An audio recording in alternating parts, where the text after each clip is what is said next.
Good morning everyone. এতিয়া 7টাই বাজিলেগৈ, ৰাতিপুৱা 6টা বজাৰ আগতেই উঠিলোঁ। উঠি এইখিনি ধান জাৰি আছোঁ। ভিডিঅ' কৰিবলৈ তেনেকৈ সময় পোৱা নাই। ৰ'দ ওলালে, ধান জাৰি লৈ অকণমান দেৰিকৈ আছোঁ। ৰাতিপুৱাই কাম আৰম্ভ কৰি দিলা?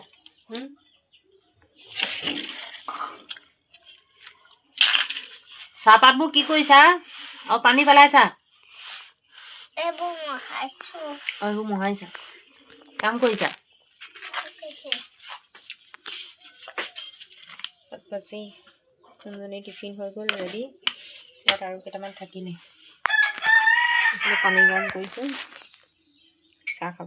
সোণৰ বিস্কুট খোৱা নে? খাবা, চাহ খাবলৈ এতিয়া সময় পাইছোঁ। বিস্কুট, গুড় আৰু চাহ।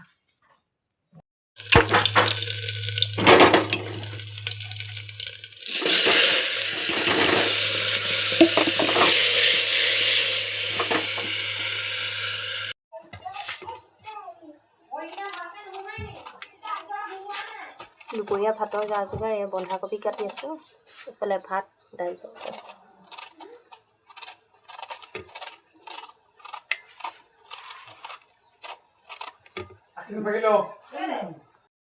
এনেকৈ পিন্ধি গ'লো, বান্দৰে কাপোৰবোৰ লেতেৰা কৰি দিছে। ভাত বনাই থকাৰ মাজতে অকণমান টেঙা খাই লৈছোঁ, গোল নেমু টেঙা।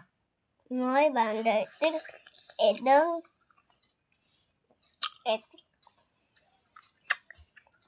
ঐ বুটা বান্দৰ, টেঙা ইমানেই ভাল পাওঁ নহয়, ইছে মাৰি দ মন গ'লে টেঙা খাই দিব বাৰু।